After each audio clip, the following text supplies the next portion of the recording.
It's your boy, Mad Max. And in today's video, I'm talking about therapy, my experience and my advice for others seeking therapy. But before I get into this very important topic, I first want to talk about Maximus Moves, my health and wellness coaching service for others living with physical disabilities, living with MD.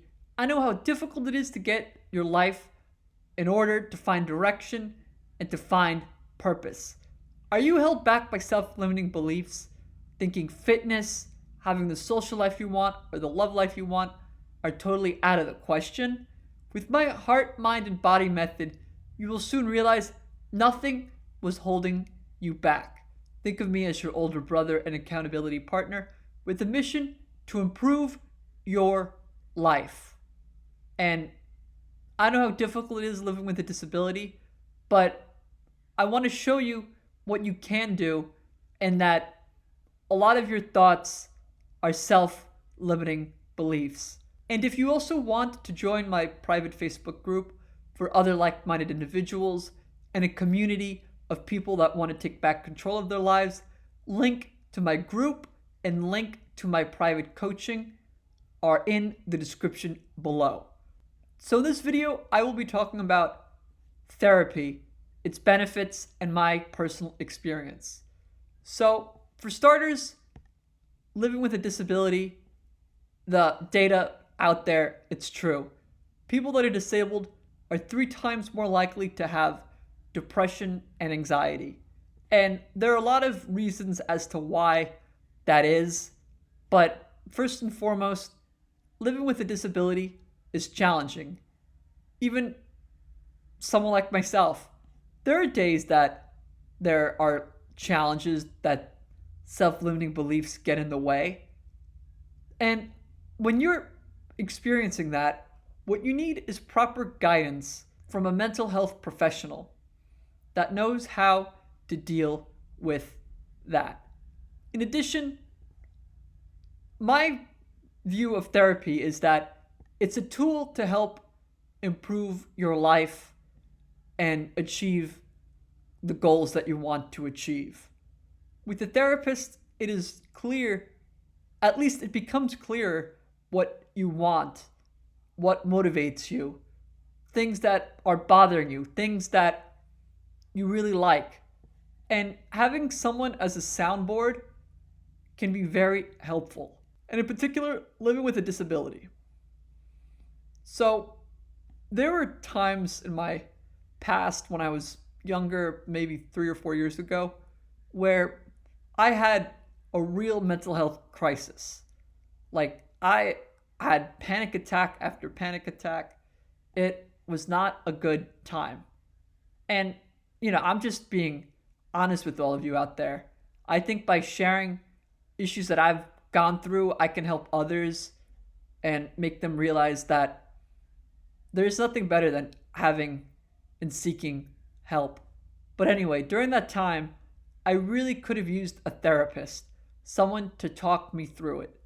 Eventually, I found my therapist. Shout out to you. You know who you are. You've been doing a great job. And I actually got off the phone with my therapist before this video. But anyway, seeking therapy has definitely been a life-changing experience for me. It has definitely improved my life in so many different ways. It's made clear what I want to do in life. Having a therapist has also cleared up certain things, certain issues that I've been dealing with so that I can become the best, most complete person possible. And for me, in terms of advice, I'd say try to be as honest as possible with your therapist.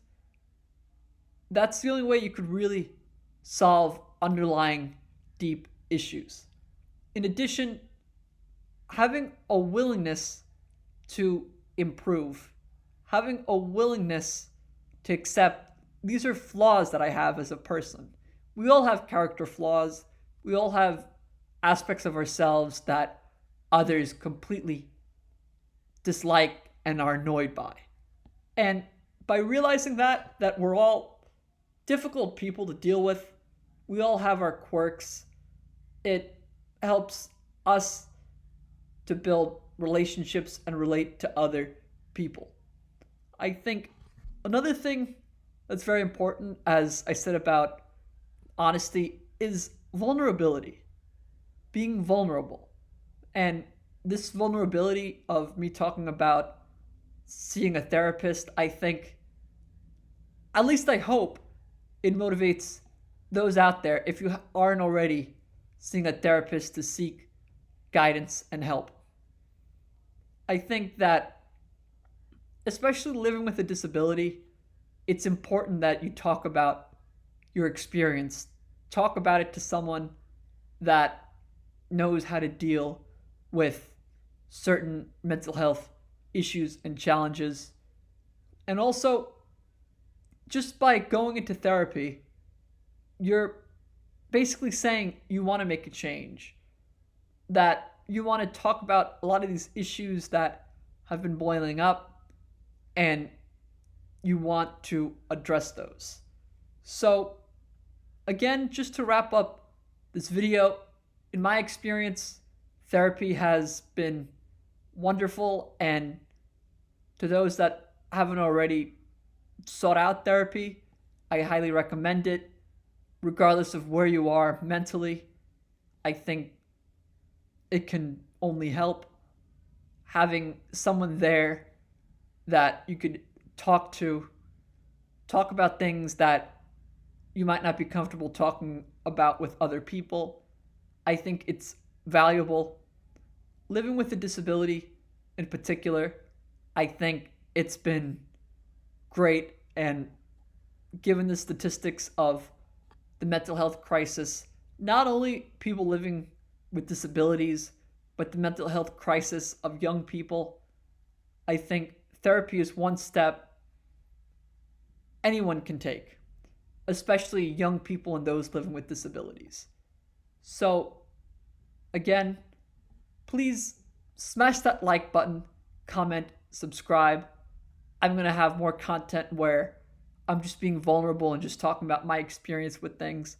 I think as much as there are times when it might seem like I have my life together, that I'm confident, that I'm talking to you on the screen on YouTube, I'm a person, and I want to show the world that things aren't always rosy, things aren't always perfect, things aren't as good as they seem, especially in this age of social media. That influencer that you see that seems to be very happy might have other problems that you just don't know about. So I think that social media has really, in a lot of ways, put on rose-colored glasses. And the reality of things, it's not so pretty.